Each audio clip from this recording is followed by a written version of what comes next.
माता श्री के चरणों में पुत्र यम का प्रणाम।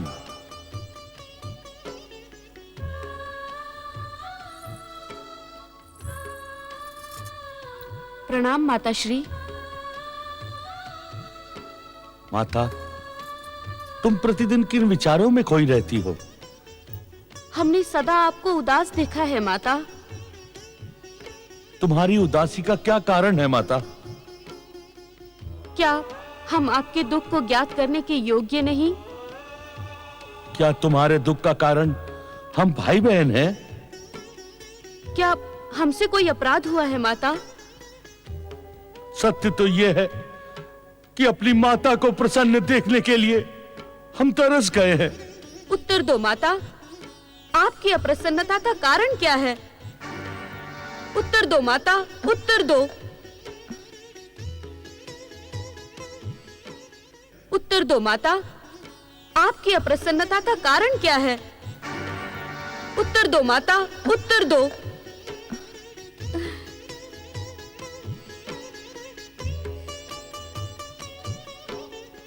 आज आपको अपने दुख का कारण बताना ही होगा माता।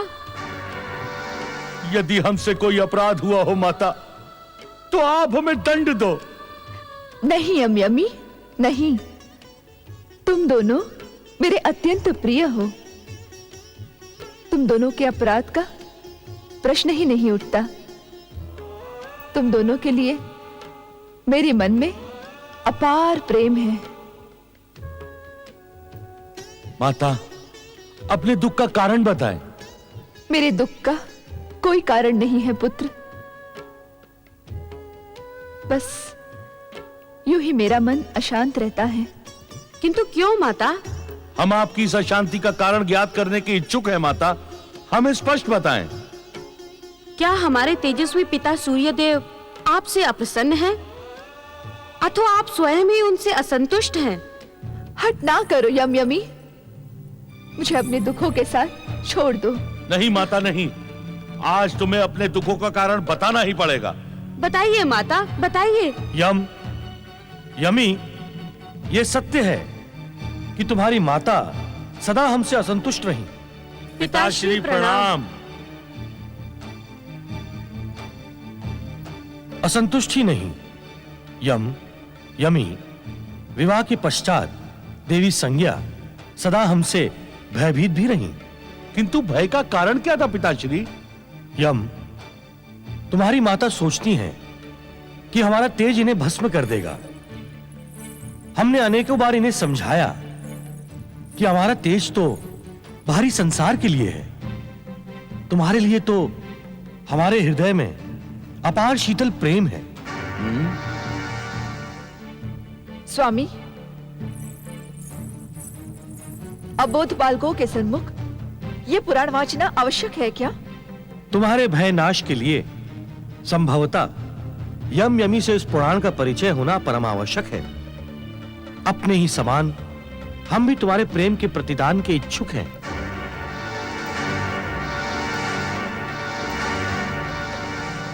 तुमने सदा हमारे प्रेम को ठुकराकर हमें भय और उपेक्षा के साथ ही देखा। तुम ही बताओ यमी, क्या ऐसे वातावरण में जीवन व्यतीत करना संभव है? आप सदा मेरा ही दोष ढूंढते रहे। एक और शाब्दिक सांत्वना दी, किंतु दूसरी ओर अपना तेज बढ़ाकर मुझे भयभीत करते रहे और प्रसन्न होते रहे। पति का निश्चल प्रेम आपने कभी भी प्रदान नहीं किया। संज्ञा, तुम हम पर मिथ्या आरोप लगा रही हो। ये मिथ्या आरोप नहीं, सत्य है। मेरे भय को दूर करने का सार्थक प्रयास आपने कभी नहीं किया। तुम पुनः हम पर मिथ्या आरोप लगाकर हमारी सहन शक्ति को समाप्त कर रही हो। संज्ञा, सत्य तो यह है कि तुम्हारे साथ रहकर आज तक मैंने अत्यधिक सहन किया। मेरी भी सहन शक्ति अब समाप्त हो गई है। आप जैसे व्यक्ति के साथ रहना असंभव है। मैं आपके साथ एक पल भी नहीं रहूंगी, ये मेरा प्रण है।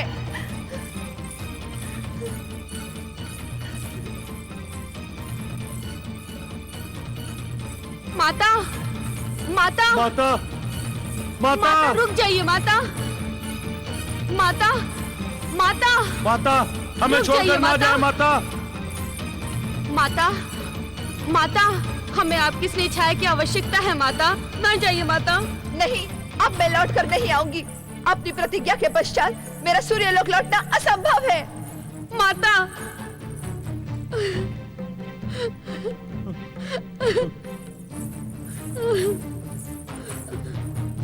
भैया, भैया, हमारी माता सूर्यलोक छोड़कर चली गई। अब हम भी यहाँ क्यों रहे? सत्य कह रही हो बहन, सत्य कह रही हो। माता की स्नेह छाया के बिना हमारा भी सूर्यलोक में रहना असंभव है।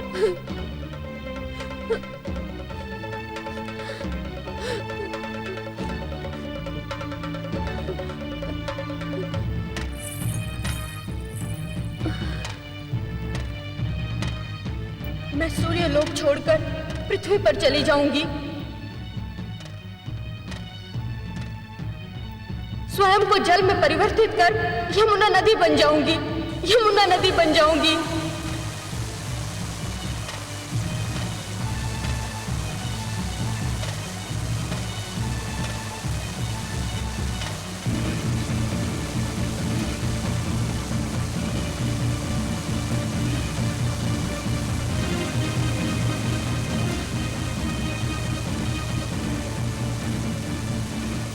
देवी यमी,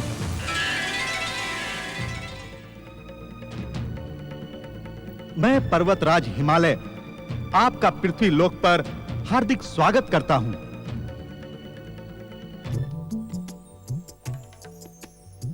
जय हो देवी यमुना तुम्हारी जय हो। जय हो यमुना तुम्हारी जय हो। जय हो देवी यमुना तुम्हारी जय हो। देवी यमुना की जय।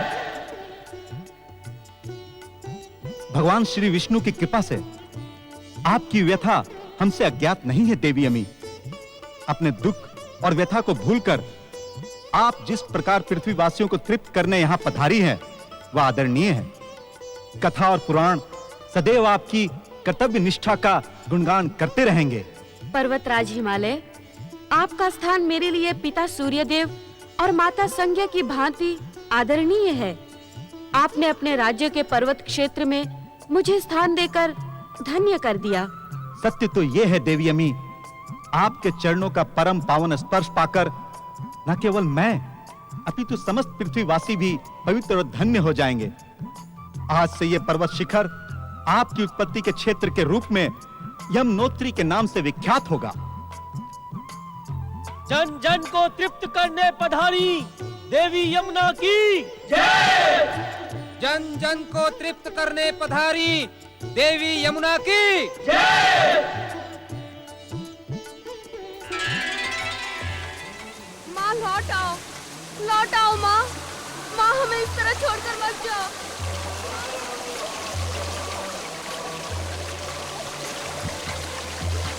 माँ मत जाओ, माँ लौट आओ, लौट आओ माँ।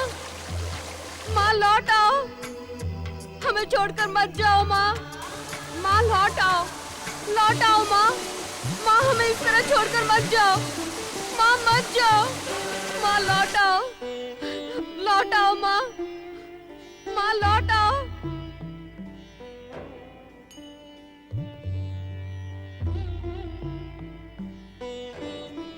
नारायण नारायण। प्रणाम देव ऋषि नारद। दुख और व्यथा के संकट काल में आपके दर्शन पाकर मैं धन्य हो गया। आपकी उपस्थिति सदा मंगल का प्रतीक मानी जाती है। आप निश्चित ही मेरी व्यथा शमन करने के उद्देश्य से यहां पधारे होंगे। नारायण नारायण, मुझे आपके दुख और व्यथा का ज्ञान है यमदेव। आपकी माता देवी संज्ञा के पश्चात आपकी भगिनी देवी यमी भी यमुना बनकर पृथ्वी लोक पहुंच गई हैं। अपनी माता और बहन को इस प्रकार जाते हुए देखकर भी मैं कुछ ना कर सका। माँ लौट आओ। मुझसे यमी की व्यथा नहीं देखी जाती देव ऋषि, नहीं देखी जाती। माँ मत जाओ।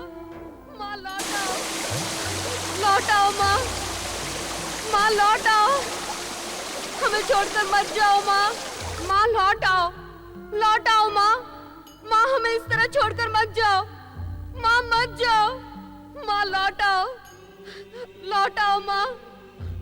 माँ देवी लौट आओ। यमी के भविष्य के विषय में चिंतित न हो यमदेव। अर्थात नारायण नारायण।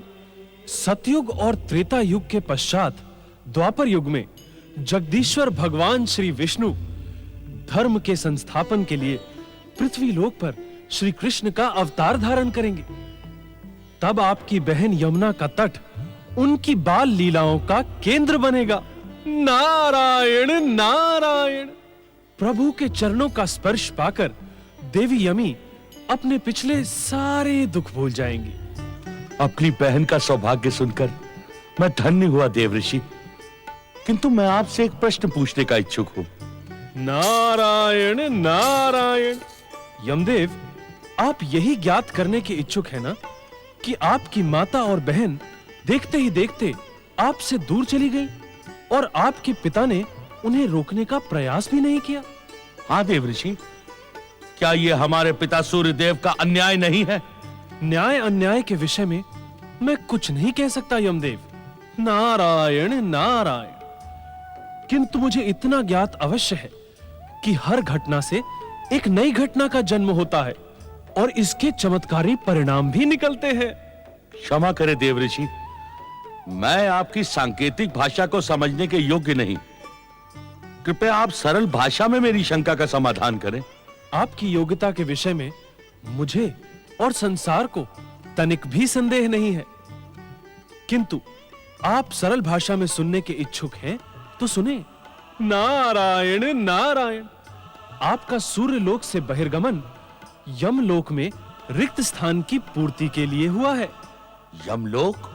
हाँ सूर्यपुत्र यमराज जी, आप शीघ्र ही यमलोक पहुंचे। वहां मेरे मानस पिता ब्रह्मदेव के आदेशानुसार धर्मराज और चित्रगुप्त आपकी प्रतीक्षा कर रहे हैं। माता और बहन के जाने के पश्चात सूर्यलोक से मेरा भी संबंध टूट गया है। देवऋषि नारद, आपका मार्गदर्शन पाकर मैं कृतार्थ हुआ। अब यमलोक ही मेरा स्थायी निवास होगा। मुझे आज्ञा दें। प्रणाम। देवी संज्ञा के पुत्र और पुत्री को इस घटना से उनका स्थायी स्थान मिल गया, किंतु अब देवी संज्ञा का क्या होगा? दीदी, दीदी, विवाह के पश्चात तुम पति प्रेम में ऐसी डूबी कि हमें तो भूल ही गई। मैंने पिताश्री से कई बार कहा कि तुम्हें बुलाएं, किंतु उन्होंने मेरी विनती स्वीकार ही नहीं की। क्या बात है दीदी? तुम्हारी आंखों में अश्रु? सब कुशल तो है? पुत्री संज्ञा,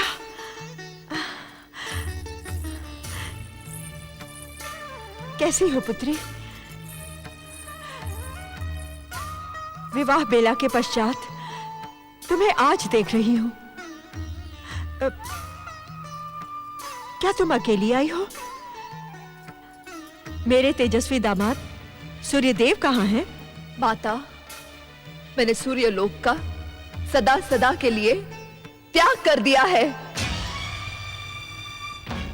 संज्ञा,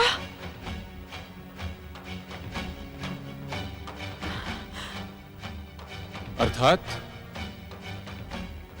तुमने अवश्य अपने पति से कोई वाद विवाद किया होगा, उन्हें अप्रसन्न किया होगा।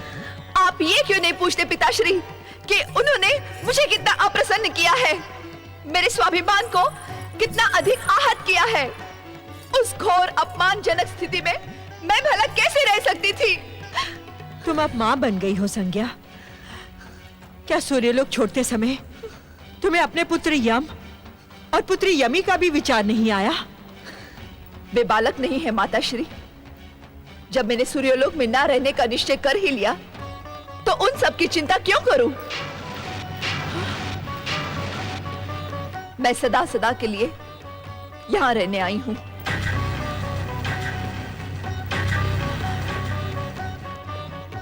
नहीं संज्ञा, पति का घर त्यागने वाली नारी के लिए पिता के घर में भी स्थान नहीं होता। तुम्हारे लिए यहां भी कोई स्थान नहीं है। सूर्य देव की अनुमति के बिना हम तुम्हें यहां कदापि नहीं रख सकते।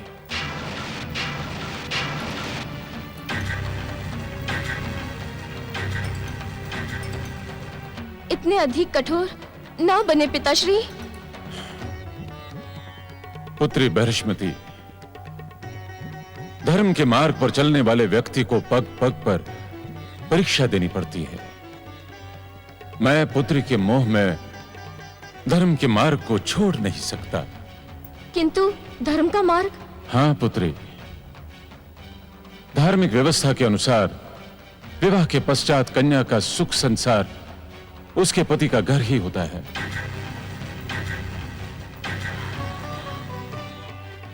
अपनी बहन से कहो कि वो सूर्य लोक लौट जाए और सूर्य देव से अपने किए की क्षमा याचना करे। मैं वहां कदापि लौट कर नहीं जाऊंगी, ये मेरी प्रतिज्ञा है पिताश्री। तो पिता के घर में भी तुम्हारे लिए कोई स्थान नहीं है संज्ञा। जैसे तुम आई थी वैसे ही लौट जाओ। हाँ हाँ लौट जाऊंगी। जब पति द्वारा अपमान नहीं सहा तो पिता का क्यों सहूंगी? हाँ। पुत्री संज्ञा। दीदी, संज्ञा का अनादर न करें स्वामी। दीदी को बुला लें पिताश्री। संज्ञा बड़े हठी स्वभाव की है, कुछ अनर्थ न कर ले। जगदीश्वर भगवान विष्णु की इच्छा यदि अनर्थ की ही होगी तो वो भी मुझे स्वीकार है, किंतु मैं अपने धर्म पथ से डिग नहीं सकता। मैं विवश हूं मैं।